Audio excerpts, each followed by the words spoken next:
복된 주일 아침 여러분 모두에게 평안의 인사를 올려드립니다. 특별히 이곳에 나와 계신 성도님들 참 반갑습니다. 너무 반갑고 함께 예배하게 돼서 너무 기쁩니다. 오늘 특별히 예배 준비 인원 외에 10명이 넘는 분이 오셨어요. 왜냐하면 딱 10명이 왔는데 여기 고유 아기가 왔기 때문에 저 아기까지 치면 10명이 넘습니다. 방역 수칙을 전혀 어긴 건 아니고요. 참 기쁘고 감사한 마음이 넘칩니다. 하나님께서 여러분 모두에게 또 복된 소망 주시기를 간절히 바랍니다. 5월이 어느새 다 지나가고 있는데 이 5월은 참 계절의 여왕 같이 참 오늘 올해 특별히 5월달이 참 날씨도 좋고 공기도 맑고 하면서 우리 모두의 마음을 시원하게 해준 시간들이 아니었나 생각이 드는데요. 하나님의 은혜가 그 5월에 바람처럼 여러분의 삶 가정 가운데 불어들어서 정말로 여러분 안에 정말 시원하고 숨쉴만하고 회복되는 귀한 일들이 있기를 간절히 축복합니다. 제가 어렸을 때 보던 TV 프로그램이 있었습니다. 제목은 우정의 무대라고 하는데요. 군인들이 이렇게 많이 모여 있는데 어머니가 이제 한 장병의 어머니가 면회를 가는 거예요. 그러면은 이제 이 군인들이 뒤에 계신 분은 우리 어머니가 확실합니다 하면서 뛰어나와가지고 왜 뒤에 있는 사람이 우리 어머니여야 하는가에 대해서 나름 논리적으로 이렇게 그 이유를 밝히는 프로그램이 있었습니다. 그 프로그램에서 듣다 보면 좀 황당한 얘기도 많아요. 뭐 뒤에 계신 어머니가 우리 어머니가 확실한데 그 이유는 어저께 밤에 꿈에 우리 엄마가 나왔기 때문에 자기는 확신한다 이렇게 얘기하는 거죠. 그냥 흥미로웠습니다. 그냥 실루엣만 보고 어떻게 우리 어머니인 줄 알까? 뭐 알 수도 있지만 그 실루엣을 넘어서서 저기 계신 분이 우리 어머니라고 하는 확실한 증거를 제시할 수 있는 능력, 그 마음이 어디서부터 비롯될까라는 생각을 많이 했다는 것이죠. 아마도 이 군인들의 절박한 마음이 그러한 이 열정을 불러일으키지 않았나 하는 생각을 갖게 합니다. 왜 우리 어머니일까? 라고 하는 그 질문과 같이 왜 예수님이 진짜 하나님의 아들일까? 그것에 대해서 여러분에게 누군가 물어본다면 여러분들은 뭐라고 답을 하시겠습니까? 예수님이 밤에 꿈에 나타나셔가지고 하나님의 아들이라고 하셨다. 우리 목사님이 그랬다. 내가 그러진 않았다. 뭐 이렇게 우리 자신이 그것에 대해서 반응하고 말한다면 어찌 보면 말하고 나서 우리 자신도 예수님이 하나님의 아들이시고 우리의 구원자가 되신다는 것을 충분히 강한 증거를 갖지 못함으로 말미암아 위축되고 믿음도 약하여질 수 있을 듯합니다. 그렇기 때문에 예수님을 우리의 유일하신 구주요 하나님의 아들로 인정하게 하는 복된 증거를 갖는 것은 아주 중요한 것이라고 할 수 있겠죠. 그와 같이 우리 안에도 이러한 증거가 필요한 것입니다. 오늘 말씀은 바로 그러한 증거에 대한 이야기입니다. 여러분이 보시는 바처럼 오늘 말씀에는 증언이라는 단어가 아주 많이 등장합니다. 내가 만일 나를 위하여 증언하면 내 증언은 참되지 아니하되 나를 위하여 증언하시는 이가 따로 있으니 나를 위하여 증언하시는 그 증언이 참인 줄 아노라. 끊임없이 증언에 대해서 등장하고 총 이 4개의 다른 종류의 증거들이 등장하면서 예수님 자신이 자기 자신에 대해서 변론하시는 내용이 오늘 본문에 다루어지고 있는 것이죠. 그러니까 이 증거를 우리가 가질 수만 있다면 예수님이 당신 자신을 향해서 가지고 계신 그 놀라운 정체성에 대한 확신이 우리 가운데도 임할 수 있는 것입니다. 예수님이 누구신가를 누군가 물어봤을 때, 누군가 소망의 이유에 대해서 물어봤을 때 그 증언할 수 있는 증거를 날마다 우리 안에 갖고 있어야 한다는 것이죠. 그러한 의미에서 오늘 본문은 저와 여러분들 모두의 믿음을 굳건하게 하고 더욱 확신케 하는 복된 시간이 될 줄을 믿습니다. 아무쪼록 오늘 말씀을 통해서 영생을 얻기 위하여 우리가 가져야 할 복된 증거들이 우리 삶에 가득하시기를 예수님의 이름으로 축원합니다. 아멘. 오늘 본문은 3주째 이어져 온 베데스다 치유 사건 이후에 등장한 논쟁의 마지막 부분입니다. 지난 시간에 예수님의 주장은 자신이 원하는 사람을 말씀으로 살리실 권세를 가지신 하나님의 아들이라는 사실이었습니다. 예수님은 당신에 대해서 그렇게 주장했습니다. 왜 안식일에 병자를 고치냐? 내 아버지께서 지금도 일하시니까 난 안식일에 병자 고친다. 하나님의 아들은 자기가 원하는 사람을 살릴 수 있는 권세가 있다. 하나님의 아들의 음성을 들을 때가 오나니 곧 이때라. 듣는 자는 살아나리라. 예수님 자기 자신이 하나님의 아들이시고 예수님께서 원하시는 자들을 예수님께서 고치시고 살리실 수 있음, 또한 하나님께서 지금도 일하고 계시고 그 하나님이 예수님의 아버지이심을 예수님 자신이 강하게 증거했습니다. 그리고 오늘은 그러한 주장에 대한 근거, 즉 증언을 제시하는 장면에 해당한다고 할 수 있습니다. 오늘 본문에는 총 4가지 종류의 증거가 등장합니다. 첫 번째 증거, 예수님이 자기 자신에 대하여서 이루어진 증거를 말씀하시는데 그 첫 번째 증거는 바로 세례 요한의 증거입니다. 우리 33절 말씀입니다. 같이 한번 읽어보겠습니다. 시작. 너희가 요한에게 사람을 보내매 요한이 진리에 대하여 증언하였느니라. 아멘. 요한이 진리에 대하여서 증언하였느니라.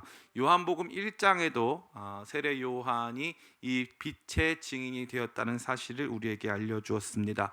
뿐만 아니라 요한복음 1장에서 세례 요한이 뭐라고 말합니까? 보라, 세상 죄를 지고 가는 하나님의 어린 양이로다 라고 말하면서 예수님의 초기 제자들 중에 일부 인원들은 세례 요한의 제자였음을 우리도 발견할 수 있었습니다. 그렇기 때문에 세례 요한의 증언, 세례 요한이 예수님을 하나님의 아들이시요 우리의 대속을 위하여서 이 땅 가운데 보내신 바 된 분이라는 증언이 등장하는 거죠. 두 번째로는 바로 예수님이 하시는 일 그 자체가 예수님께서 하나님의 아들 되셨다라는 것을 증언하고 있는 것입니다. 우리 같이 한번 말씀을 같이 읽어봤으면 좋겠습니다. 36절입니다. 시작. 내게는 요한의 증거보다 더 큰 증거가 있으니 아버지께서 내게 주사 이루게 하시는 역사 곧 내가 하는 그 역사가 아버지께서 나를 보내신 것을 나를 위하여 증언하는 것이요. 아멘.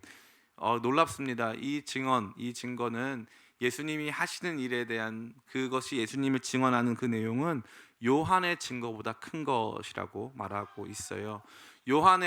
세례 요한의 증거는 세례 요한의 그 시대에 국한된 일이고 세례 요한은 이제 그 활동이 다 끝났습니다. 근데 예수님께서 이제 펼치시는 예수님의 여러 가지 활동과 기록된 예수님의 모든 행적은 예수님 자기 자신이 얼마나 놀랍고 위대한 분이신가를 우리 모두에게 보여주고 있는 것입니다. 특별히 이 논쟁이 어디서 시작됐습니까? 베데스다 연못가에서 38년 된 병자를 고치시면서 이 논쟁이 시작된 거 아니겠습니까? 아무도 고칠 수가 없어가지고 이 모든 병자들의 이 마지막 희망이라고 할 수 있는 베데스다 연못가에 누워서 물이 동할 때만을 기다리고 있었던 이 38년 된 병자를 예수님이 말씀만으로 그냥 한 번에 고치셨습니다. 또한 요한복음 이후의 기록, 다시 말해 다른 복음서의 기록 속에서 예수님께서 자신의 신성을 보이시는 수많은 일들을 보여오셨고 사람들은 그러기에 예수님을 믿었습니다. 그러니까 예수님께서 하시는 일, 예수님께서 행하시는 그 놀라운 표적, 특별히 나중에 살펴보겠지만 죽은 자를 살리시기까지 하는 그 놀라운 일이 바로 예수님이 하나님의 아들이시라는 것을 우리 가운데 보여주시는 것이죠. 세 번째 증거는 바로 하나님께서 직접 예수님에 대하여 증언하는 것입니다. 37절, 38절 우리 같이 한번 읽어보겠습니다. 시작. 또한 나를 보내신 아버지께서 친히 나를 위하여 증언하셨느니라. 너희는 아무 때에도 그 음성을 듣지 못하였고 그 형상을 보지 못하였으며 그 말씀이 너희 속에 거하지 아니하니 이는 그가 보내신 이를 믿지 아니함이라. 아멘. 하나님께서도 직접 예수님께 대하여 증언하신다고 되어 있어요. 근데 문제는 뭐냐? 우리가 하나님의 음성을 직접 들을 수 있습니까? 없습니까? 없습니다. 우리가 하나님의 음성을 직접 들을 수 없어요. 간혹 직접 들을 수 있다고 가르치시는 분이 계신데 그렇지 않습니다. 하나님의 음성을 성령의 조명과 감동 속에 들을 수는 있어요. 그러나 하나님께서 직접 말씀하신 것을 그분의 형상을 보고 들을 수는 없다는 것입니다. 그런데 그 말씀인, 다시 말해서 그렇기 때문에 하나님을 직접 보고 만나서 들을 수 없기 때문에 하나님의 직접적인 증언을 우리가 가질 수는 없는데 문제가 뭐냐면은 그가 보내신 이를 믿지 아니하기 때문에 라고 되어 있는 거죠. 38절입니다.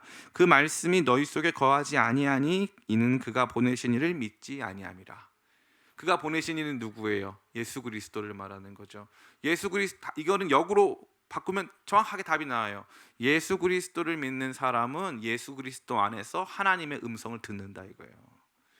예수 그리스도 안에서 참다우신 하나님의 음성을 듣는다. 유일하신 하나님의 음성을 들을 수 있는 유일한 통로는 바로 예수 그리스도 한 분밖에 없다 이 뜻이에요. 근데 아주 중요한 증거인데 이것을 일반적인 사람들은 확보할 수 없는 것이죠. 네. 그럼에도 불구하고 하나님께서 예수님에 대하여서 예수님을 통하여 우리 모두에게 증언해주고 있음을 말해주는 것입니다.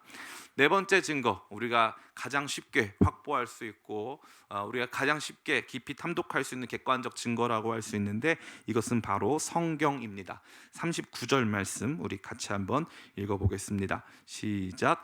너희가 성경에서 영생을 얻는 줄 생각하고 성경을 연구하거니와 이 성경이 곧 내게 대하여 증언하는 것이니라. 아멘. 예수님께서 말씀하셨을 때 이 성경은 구약 성경을 의미합니다. 구약 성경 전체가 예수님에 대하여서 증언하고 있다는 것을 예수님께서 친히 말씀하시는 것이죠.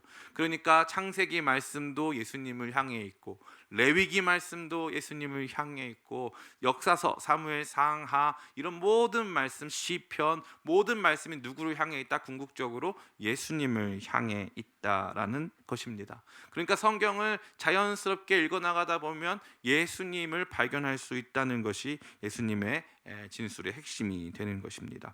자, 정리해보자면 오늘 본문의 내용은 아주 단순합니다.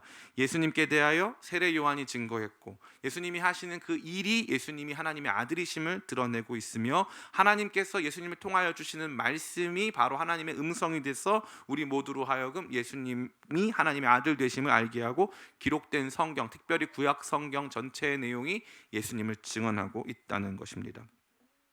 자, 이렇게 네 가지의 증거나 있는데 이 증거를 사람들이 받아들입니까? 안 받아들입니까? 안 받아들이죠. 유대인들은 예수님께 그럼에도 불구하고 절대 나오지 않습니다. 40절 말씀 같이 한번 읽어보겠습니다. 시작. 그러나 너희가 영생을 얻기 위하여 내게 오기를 원하지 아니하는도다. 영생을 얻기 위하여, 성경은 영생을 얻기 위해서 읽는데 영원한 생명 어떻게 얻을 수 있을까? 라고 생각해서 읽는데 예수님께는 나오지 않는다는 거예요. 아주 독특한 거죠. 성경을 읽지만 예수님께 나오지 않는다라는 것입니다. 예수님께서 이제 그들을 고발하고 계신 것으로 보여집니다. 이것은 무엇을 의미합니까? 이러한 내용들, 네 가지의 증언이 우리 가운데 주어졌음에도 불구하고 그 증언에도 불구하고 우리가 예수님을 믿지 않는다, 예수님께 나아가지 않는다. 이것은 무엇을 의미하며 또 우리는 이러한 모습을 극복하기 위해 무엇을 해야 합니까? 우리 세 가지로 생각해 볼 수 있는데 첫 번째, 이것은 우리가 속한 영적 한계를 보여주는 거예요. 단순히 이렇게 나쁜 사람들이다, 너희가 이렇게 완고하고 나쁘다 이렇게 단순히 말하는 것이 아니라 이것이 일반적인 사람들이 가지고 있는 영적인 한계다. 어둠에 속한 사람들, 빛 가운데 있지 못한 사람들이 가질 수밖에 없는 증거가 주어졌음에도 불구하고 예수님을 믿으려 하지 않는 우리의 영적 한계를 날카롭게 보여주는 것입니다. 이와 관련돼서 예수님께서 말씀하시는 것은 바로 43절과 44절입니다. 같이 한번 읽어보겠습니다. 시작. 나는 내 아버지의 이름으로 왔음에 너희가 영접하지 아니하나 만일 다른 사람이 자기 이름으로 오면 영접하리라. 너희가 서로 영광을 취하고 유일하신 하나님께로부터 오는 영광은 구하지 아니하니 어찌 나를 믿을 수 있느냐. 흥미롭습니다. 예수님이 하나님의 아들의 이름으로, 하나님 아들의 권세로 오셔서 일한 것에 대해서 사람들은 배척했습니다. 그러나 자기 이름, 다시 말해서 나는 나사렛 예수인데 내가 이런 일을 행한다 라고 나왔을 때, 마치 이슬람교에서 마호멧이라고 하는 그 선지자가 하나님의 이름이 아니라 나는 마지막 선지자로 왔다고 했을 때, 마호멧의 이름으로 왔다고 했을 때 사람들이 그것을 더 기쁘게 받아들이는 것. 그러니까 이슬람교와 우리 신앙의 궁극적 차이가 있다면, 제가 누누이 말씀드리지만 이슬람교에서도 예수님은 굉장히 좋은 선지자예요. 굉장히 좋은 선지자. 그러면 이슬람교가 절대 안 믿는 게 있어요. 제가 이거를 그냥 뜬금없는 제가 가진 일반적인 지식으로 말하는 게 아니라, 제가 이제 터키에 가가지고 이제 블루 모스크라는 데를 가보면은 거기에서 What is Islam? 이슬람이란 무엇인가라는 책을 줘요. 이슬람이란 무엇인가라는 책을 주는데 거기에 등장하는 내용이 바로 제가 여러분에게 말씀드리는 내용이에요. 예수 그리스도에 대해서, 예수는 그리스도라고 인정은 안 하죠. 그러나 예수는 선지자다, 아주 좋은 선지자다. 그러나 문제가 뭐냐? 예수는 하나님의 아들이 아니다. 예수는 하나님이 아니다. 이게 이슬람교의 핵심적인 증언이라는 거예요. 예수님이 하나님의 아들이 아니다라고 하고, 다만 마호멧은 뭐라고 말합니까? 나는 마호멧인데 하나님의 마지막 계시를 들었다라고 말하면 사람들이 다 환영한다는 거예요. 이요한 목사가 내가 하나님의 아들이다 하면 이제 사람들이 거부감을 느끼겠죠. 그러나 하나님께서 제게 말씀하셨습니다 하고 말을 하기 시작하면은 처음에는 긴가민가 하다가 이게 일관성 있게 꾸준히 계속 말하면 사람들이 들어요. 참 신기한 거죠. 이러한 내용은 유대인들에게만 국한된 것일까요? 예수님 당시에 있던 사람들, 그 사람들만 예수님 안 믿었습니까? 전혀 그렇지 않아요. 시대와 문화, 인종, 언어를 초월하여 모든 사람들이 갖고 있는 영적 한계가 바로 이와 같은 모습입니다. 이것을 잘 보여주는 일화가 사도행전 14장에 기록되어 있습니다. 사도행전 14장 8절부터 19절, 좀 긴 말씀인데 제가 읽어드리겠습니다. 루스드라에 발을 쓰지 못하는 한 사람이 앉아 있는데 나면서 걷지 못하게 되어 걸어본 적이 없는 자라. 바울이 말하는 것을 듣거늘 바울이 주목하여 구원받을 만한 믿음이 그에게 있는 것을 보고 큰 소리로 이르되 내 발로 바로 일어서라 하니 그 사람이 일어나 걷는지라. 무리가 바울이 한 일을 보고 루가오니아 방언으로 소리질러 이르되 신들이 사람의 형상으로 우리 가운데 내려오셨다 하여 바나바는 제우스라 하고 바울은 그 중에 말하는 자이므로 헤르메스라 하였더라. 시외 제우스 산당 제사장이 소와 화환들을 가지고 대문 앞에 와서 무리와 함께 제사하고자 하니 두 사도 바나바와 바울이 듣고 옷을 찢고 무리 가운데 뛰어들어가 소리질러 이르되 여러분이여 어찌하여 이런 일을 하느냐? 우리도 여러분과 같은 성전을 갖춘 사람이라. 여러분에게 복음을 전하는 것은 이런 헛된 일을 버리고 천지와 바다와 그 가운데 만물을 지으시고 살아계신 하나님께로 돌아오게 함이라. 하나님이 지나간 세대에는 모든 민족으로 자기의 길들을 가게 방임하셨으나 그러나 자기를 증언하지 아니한 것이 아니니 곧 여러분에게 하늘로부터 비를 내리시며 결실기를 주시는 선한 일을 하사 음식과 기쁨으로 여러분의 마음에 만족하게 하셨느니라 하고 이렇게 말하여 겨우 무리를 말려 자기들에게 제사를 못하게 하니라. 유대인들이 안티옥과 이고니온에서 와서 무리를 충동하니 그들이 돌로 바울을 쳐서 죽은 줄 알고 시외로 끌어내치니라. 아멘. 여러분 이 말씀 잘 보세요. 루스드라라는 지역 가가지고요 나면서부터 걷지 못하는 사람을 고쳐줬어요. 그랬더니 사람들이 뭐라는 거예요? 신이라는 거예요. 그러면 여기서 바울이 뭐라고 하면 되냐면 맞아요, 제가 신이에요. 그러면은 무슨 일이 발생하냐면 사람들이 여기 보니까 제사를 지내려고 하고 극진한 대접을 해주려고 하는 거예요. 근데 바울이 뭐라는 거예요? 나는 인간이고 하나님이 아니다. 하나님은 따로 계신다. 진짜 참되신 하나님이 따로 계신다고 했어요. 그러고 나니까 19절에 유대인들이 와가지고 조금 충동하니까 바로 방금 전에 자기가 신으로 섬기려고 했던 그 사람을 돌로 쳐서 시외로 끌어 갖다 버리는 거예요. 이게 뭐다? 이게 인간이다 이거예요. 이게 인간이다. 인간은요 자기 이름으로 와서 일을 하면 좋아해요. 기뻐해요. 사람들이 인정해줘요. 그런데 하나님의 이야기를 제대로 들려주려고 하면은 사람들이 싫어해요. 하나님의 이름으로 와서 뭔가를 하는 것을 사람들이 기뻐하지 않아요. 제가 말하는 하나님은 자기가 하나님이란 뜻이 아니라 하나님의 이름으로 하나님께서 이러한 것을 원하십니다라고 한다면 그것을 자기 이름으로 행했을 땐 괜찮은데 하나님의 역사로 하나님의 이름으로 하나님을 소개하고 하나님의 일들을 말하는 것을 할 때에는 사람들이 좋아하지 않는다는 거예요. 고쳐주고 나서 이거 내가 한 거다 이러면 좋아하는 거예요. 그러면 막 칭찬해주고 돈도 많이 벌 수 있는 것이죠. 많은 목회자들이 이 함정에 빠지고 있지 않습니까? 이 예전에는 지금 그런 일이 많이 없지만 기도하면 병 고치는 일이 굉장히 많았어요. 그럼 기도하면 병도 낫고 사람들이 변화도 일어나니까 정말로 이 목회자들의 위상이 막 하늘로 막 올라갑니다. 그러면은 이거 내가 한 거 아니다라고 해야 되는데 모세와 같이 자기 얼굴에 빛나는 광채를 수건으로 가려야 하는데 이거 내가 한 거라 이거예요. 내가 한 거다. 그러면 다 어떻게 시작하는 거예요? 우리나라에 자칭 재림주가 20명, 자칭 하나님이 20명, 자칭 예수가 50명이 총 70명이 계세요. 네, 대단한 나라예요, 진짜. 네. 처음에 다 어떻게 시작하느냐? 처음에 하나님의 말씀을 대언하는 것처럼 시작을 해요. 근데 그러다가 시간이 가면 갈수록 자기들이 하나님의 자리를 대체해요. 근데 더 웃긴 건 처음에 이제 그들이 여러분 이 기적에 주목하지 마세요. 말씀으로 돌아와야 합니다. 예수 그리스도께 집중해야 되고 하나님께만 집중해야 됩니다. 하면 사람들이 안 좋아해요. 그 목사님을 그 주의 종이라고 일컬어지는 그 사람들을 직접적으로 숭상하고 그들을 가치 있게 여기기 시작하면 사람들이 굉장히 좋아합니다. 저 구로구에 위치한 뭐 교회가 있어요. 뭐 교회라고 할 수도 없는데 만민 무슨 성결교회라는 교회예요. 거기에 있는 목사라는 사람이 있는데 그 사람이 굉장히 신격화돼 있어요. 그래서 그 교회가 한동안 서울 시내 전역에 이 버스를 이렇게 순환시키면서 수만 명의 신도들이 모여져 있는 거죠.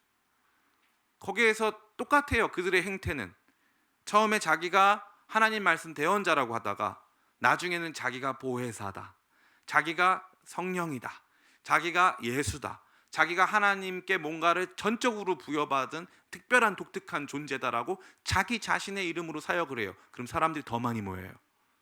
더 커져요. 그러면은 이제 거기에서 물질적인 부패가 일어나기 시작하고 나중에는 육체적인 부패로 이어지는 거예요.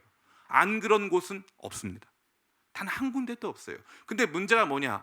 거기 그러면 무너져야 되잖아요. 그대로 있을까요? 무너졌을까요? 그대로 있어요. 그분은 지금 감옥에 계신데 그대로 있어요. JMS라고 하는 이단도 마찬가지예요. 그분은 스스로 재림주라고 자청하고서 예수라고 자청하고 다니는데 그 조직이 그대로 있어요. 너무 흥미롭지 않습니까? 그대로 있다니까요. 그들의 자기 이름으로 활동하고 사역하는 데는 그대로 있어요. 작은 개척교회에서 어떤 목사님이 참 복음만 전했다.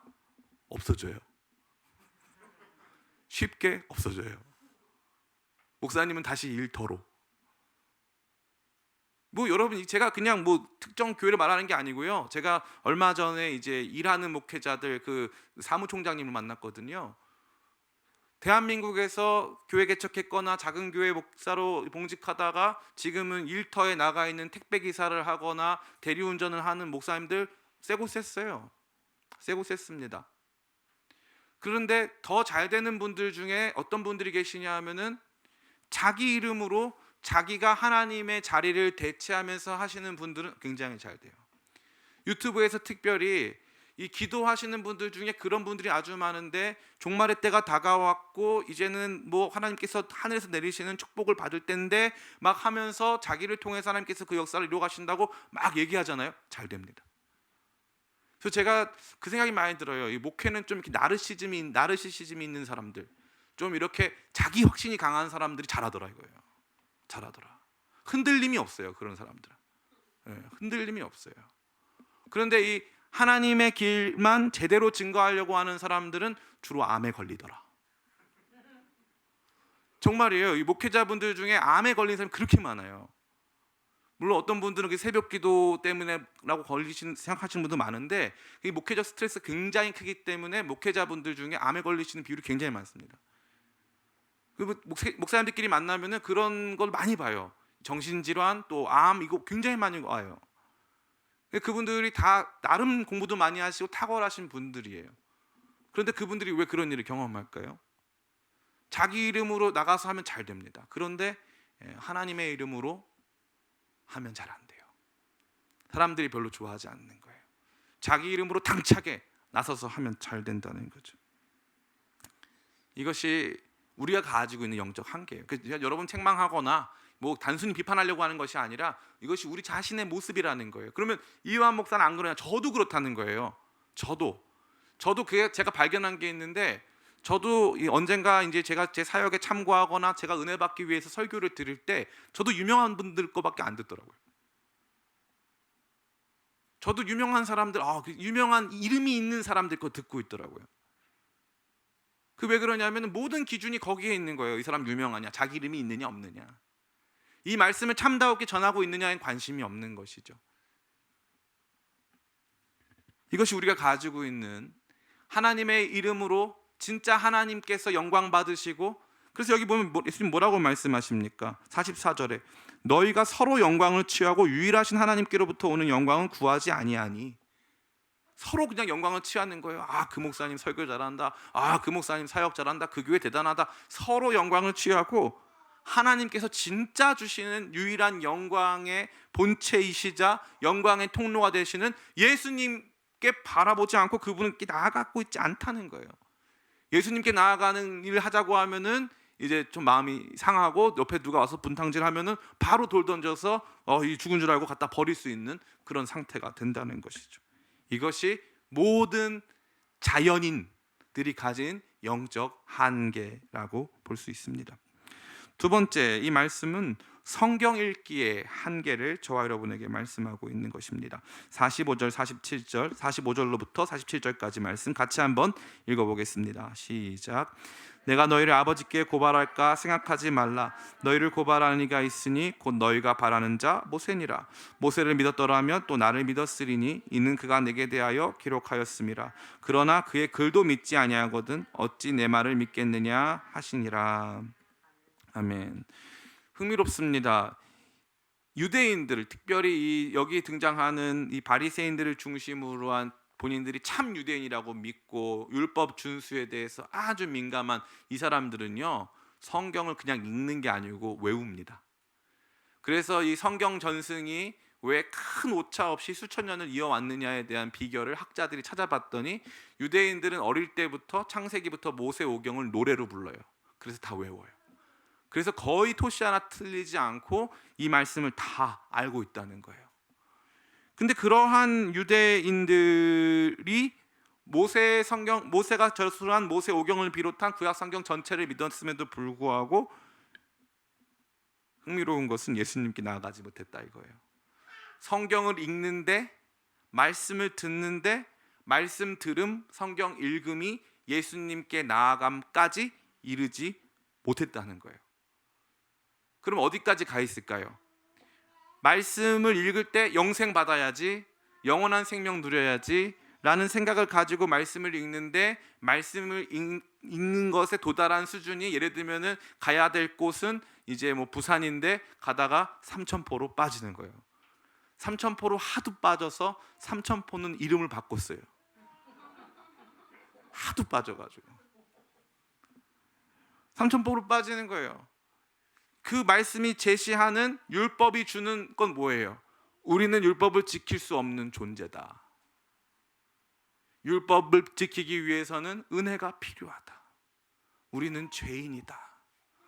그래서 율법은 죄를 심히 죄되게 하기 위한 기능이 있어요. 그런데 그 율법을 보면서 내가 다 지킬 거야. 내가 다 지킬 수 있어. 그러면서 하나님 앞에 서 있는 자기 자신들의 모습. 그런데 결국에는 그들이 가고자 하는 것은 하나님께로부터 나는 구별된 선민이다.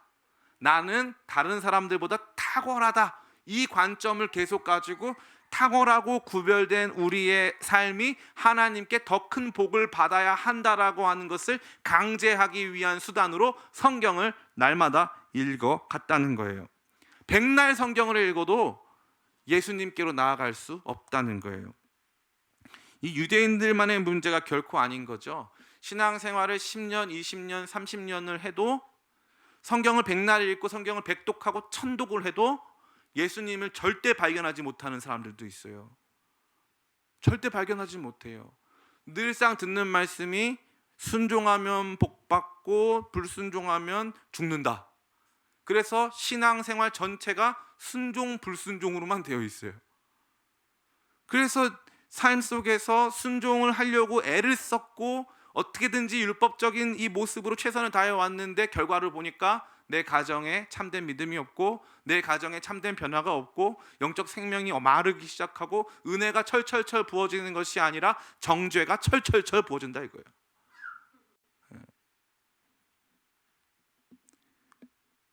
모세를 믿었더라면 예수님을 믿을 수밖에 없다 이거죠. 우리의 성경 읽기의 궁극적 지점이 어디냐? 우리의 성경 읽기의 궁극적 지점이 바로 예수 그리스도다 이거예요. 결국 예수 그리스도께 나아가게 하지 못하는 성경 읽기, 미안한 말이지만 실패다. 성경 읽기가 주는 다양한 이 유익이 있죠. 최근에 어떤 분이 이 인터뷰를 했는데요. 그분이 이제 성경 덕후, 본인이 성경 덕후예요. 근데 이분이 성경 덕후인데 신앙이 없어요. 그런데 이분이 얼마나 성경 덕후냐면 거의 성경을 다 외워요. 그 성경에 등장하는 내용들을 다 보는데 이 사람이 이제 그러한 내용을 가지고 성경을 비판적으로 읽고 사람들한테 해주는데, 특이한 건 성경이 굉장히 재밌대요. 이분은 성경이 굉장히 재밌고 세상에 이렇게 놀라운 얘기는 없고 너무 좋대요. 그래서 신자는 아니지만 성경 읽는 걸 그렇게 좋아한대요. 그리고 자기는 신앙은 없대요. 이런 분들이 많을까요, 적을까요? 상당히 많이 있습니다. 상당히 많이 있어요.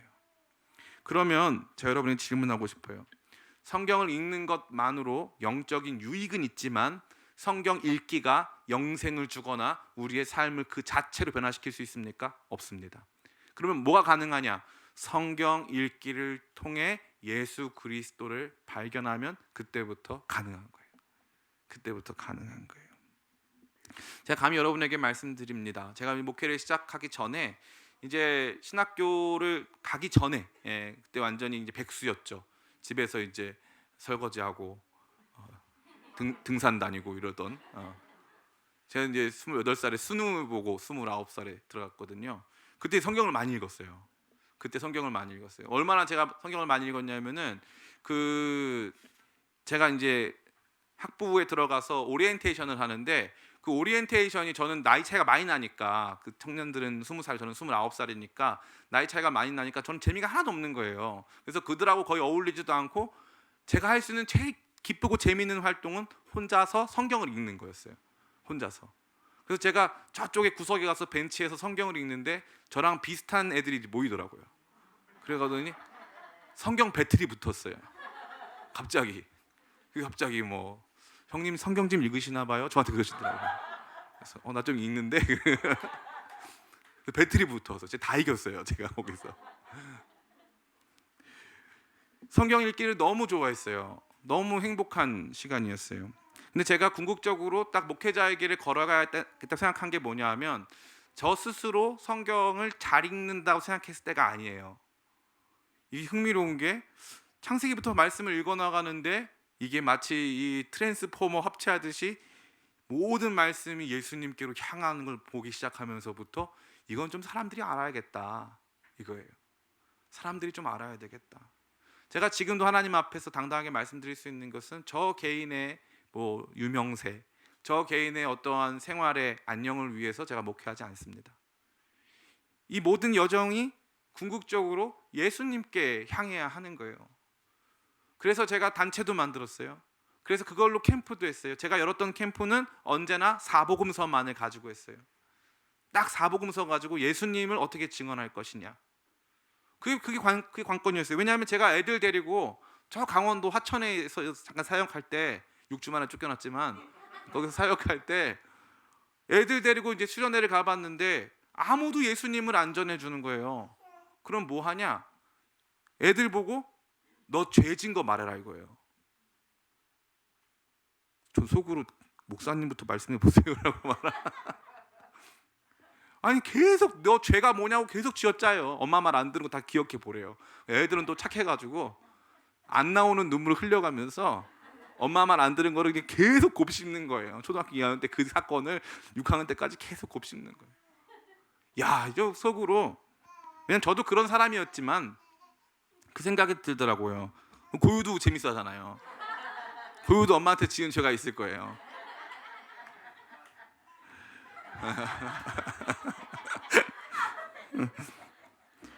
계속 그렇게 막 얘기하는 거예요.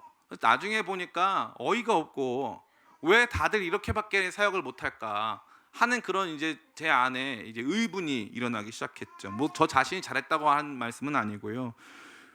제가 느끼기에는 정말로 우리의 영적인 수준과 우리의 성경 읽기, 우리의 하나님 앞에서의 모든 이 경건과 영적 활동이 사실은 삼천포로 가고 있는 거예요.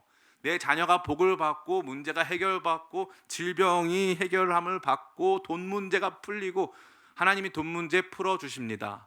질병 문제 풀어주세요. 그런데 그거는 뭐다? 삼천포다. 예? 그거 뭐냐면은 부산으로 가다 보면, 경부고속도로 쭉 가다 보면요, 천안 지나가지고 이렇게 좀 대구까지 해가지고 쫙 간단 말이에요. 그럼 가다 보면은 뭐 이렇게 좋은 거 많이 볼 수 있어요. 다 그런 데인 거예요. 예수님 믿다 보면은요 문제 해결 받습니다. 예수님 잘 믿는 사람들 그 가정에서요 참 놀라운 것은 시대가 지나면 하나님의 복은 대가 대를 이어서 전해지기 때문에 계속 복을 받고요 잘 살고 행복해지는 경우가 아주 많이 있어요. 그게 아닌 경우에는 하나님께서 특별히 그 가정을 다루시고 훈련시키시면서 하나님께서 하실 일들이 있는 것뿐이지 일반적으로는 예수 잘 믿으면 복을 받습니다. 복을 받아요. 그런데 흥미로운 것은 그 복에만 머물러 있고 내 상처에만 머물러 있는 것은 주님께서 원하시는 길일까요? 아니에요. 그 복을 지나 상처의 치유를 지나 문제 해결을 지나 가족의 평안을 지나 궁극적으로 올라가야 될 곳이 있다면 그것은 바로 예수 그리스도를 아는 지식.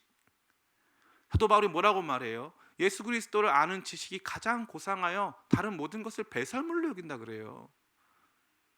다른 모든 것을 배설물로 여긴다. 한때 내게 유익했지만 이제는 유익하지 않아서 갖다 치워버리는 거라는 거죠.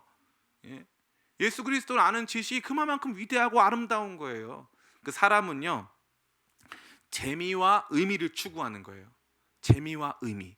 이것 빼고는 없어요. 인간은 재미와 의미를 추구해요. 미미. 재미와 의미. 이것만 기억하시면 돼요.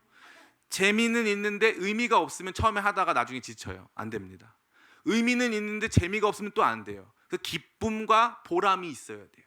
인간의 길은 무조건 거기로 향하게 되어 있습니다. 참다운 의미를 발견하는 거죠. 그래서 처음에는 얕은 데서 놀다가 조금씩 깊어지는 거예요. 그런데 예수 그리스도를 아는 지식이 고상하다는 것은 예수 그리스도를 아는 지식이 사실 가장 즐겁고 또한 가장 의미 있다 이거예요. 재미있다. 예수님 아는 거 재미있다. 예수님 아는 거 의미 있다 이거예요.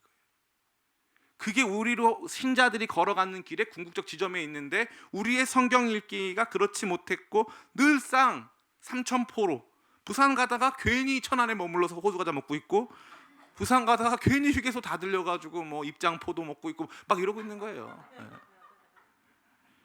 진짜 가야 할 곳은 가지 못한 채 거길 가야 바다도 있고 뭐 있을 거 아닙니까? 거기서 해야 할 활동이 있는데 거길 못 가는 거예요. 거기를 언젠가 가야 되는데 그래서 4시간에 갈 거리인데 40년 동안 못 가고 있는 거예요. 얼마나 안타깝습니까? 그게 우리 성경 읽기, 우리의 경건, 우리만 그런 게 아니고 유대인들도 그랬고 대부분의 사람들이 거기에 머물러 있다는 거죠. 예수님 얼마나 정확하세요? 성경을 제대로 알고 믿었다면 예수님도 볼 수밖에 없다는 것이죠. 이러한 한계를 예수님께서 이 말씀을 통해서 드러내시는 것입니다. 예수님을 증언하는 증거들이 분명히 있고 성경도 그러한 증거 중에 중요한 한 가지인데 그것을 믿지 않고 도리어 그것을 믿지 않았기 때문에 예수님도 제대로 믿을 수 없는 상태. 그래서 영적 활동 모두가 궁극적 지점인 예수님께 도달하고 있지 못한 우리의 얕은 상태를 예수님께서 말씀하여 주신다는 거예요.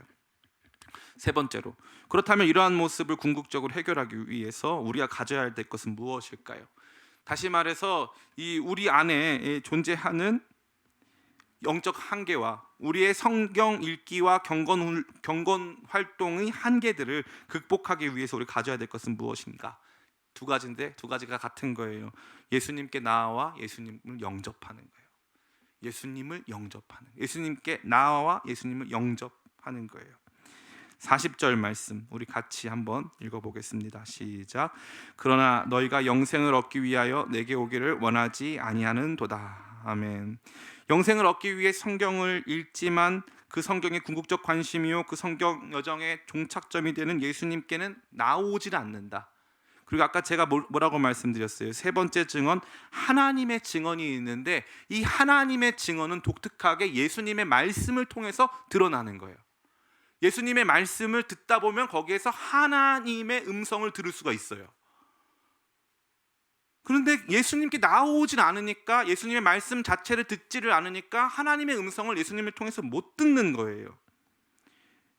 그러니까 증거를 줬고 세례 요한이 주기도 했고 예수님 하시는 놀라운 일도 보여주기도 했고 객관적인 증거인 구약 성경도 있는데 일단 근본적으로 하나님께 나오고 있지 않다는 거죠. 예수님 뭐라고 말씀하세요? 나와라 이거예요. 나와라.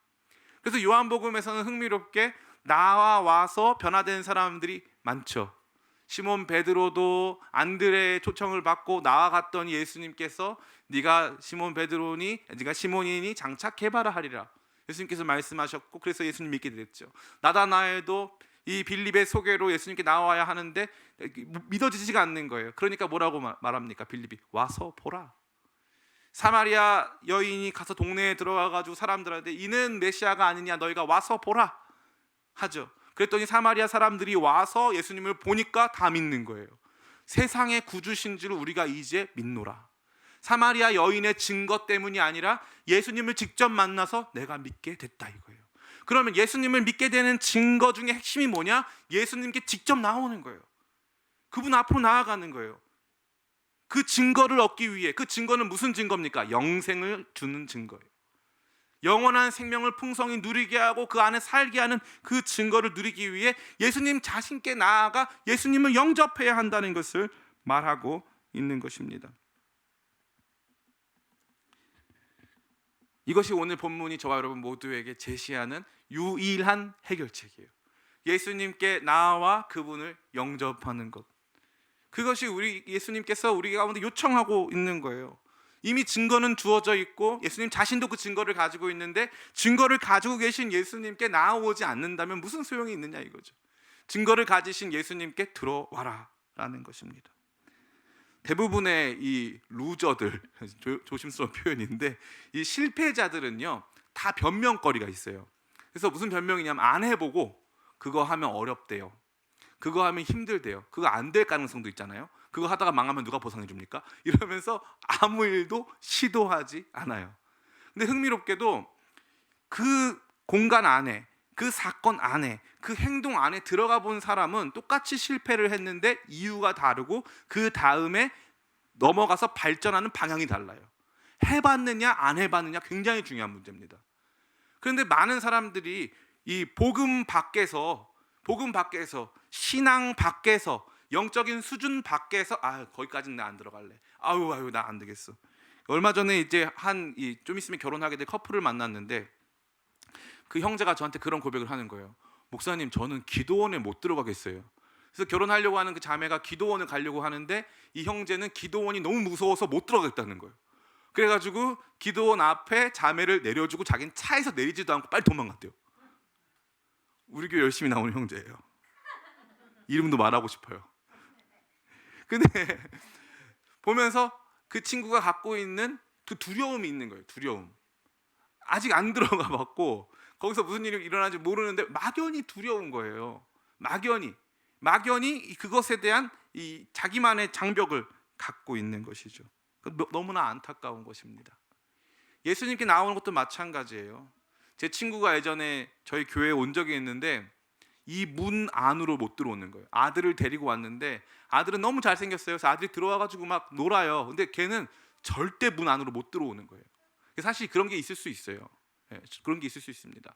그런데 흥미롭게 많은 사람들이 신앙도 그렇게 받아들이는 거예요. 예수님 안으로 들어오지 않은 채 그 증거도 갖지 못하고, 예수님 안에 들어오지 못하면 증거를 못 갖거든요.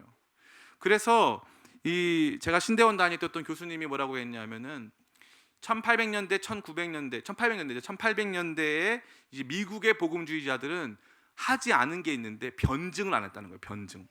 변증 사역을 안 했다. 그러면 변증 사역을 왜 안 했느냐? 변증 사역을 안 한 중요한 이유 중에 하나가 복음 전파 그 자체가 변증이라고 생각했다는 거예요. 복음을 들으면 그 복음이 갖는 권위와 그 복음의 능력으로 말미암아 따로 그것을 객관적으로 증명할 필요 없이 복음 그 자체에 들어온 사람들은 믿더라 이거죠. 근데 그것이 제가 변증 사역을 폄하하거나 하려는 의도는 전혀 없어요. 그러나 그 정도로 복음 전파 그 자체 안에서 예수 그리스도를 직접 들은 사람 안에서 일어나는 변화가 굉장히 크다는 거예요. 굉장히 크다는 것입니다. 그러기에 우리 기쁨의 교회가 나가야 될 방향은 어디겠습니까? 바로 예수님께 나아가는 방향. 힘들고 어려워도 예수님께 나아가는 방향이 매우 필요한 거예요. 모세가 시내산에서 말씀을 이렇게 받을 때 시내산에서 너무 엄청난 일이 벌어지니까요. 막 천둥 번개가 치고 막 화염이 돌고 막 이러니까 백성들이 막 어마무시한 소리가 들리니까 백성들이 뭐라고 말하냐면은 선지자 모세 선생님, 하나님께서 우리 가운데 직접 말씀하시지 않게 해주세요. 모세 선생님이 대신 말씀해 주세요 이렇게 말해요. 사람들이 너무 무서워서. 그런데 이제 예수 그리스도의 시대는 뭐예요? 하나님의 아들의 음성을 들을 때가 오나니 곧 이때라. 듣는 자는 살아나리라.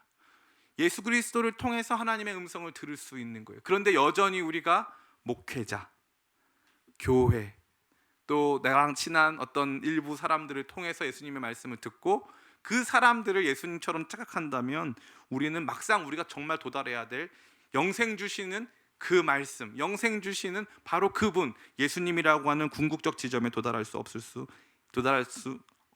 있다는 것입니다. 사랑하는 성도 여러분, 이것이 우리 기쁨의 교회가 다시 한번 생각하고 다시 한번 추구해야 될 방향이 되는 것을 저는 확신합니다. 이제 말씀을 마칩니다. 설교의 황제라고 일컬어지는 찰스 스펄전 목사님이 목회자 후보생들에게 이렇게 설교에 대해서 쓰신 내용이 있어요.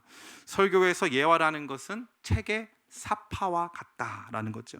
그래서 책에 보면요, 간혹 보다 보면 이제 그림이 있단 말이에요. 그래서 이 책의 내용을 이해하는 데 도움을 주기 위해서 그림을 그려 넣습니다. 그러니까 설교 중에 갑자기 이 예화가 등장하면 책처럼 이렇게 읽다가 중간에 그림이 나온다고 보시면 돼요.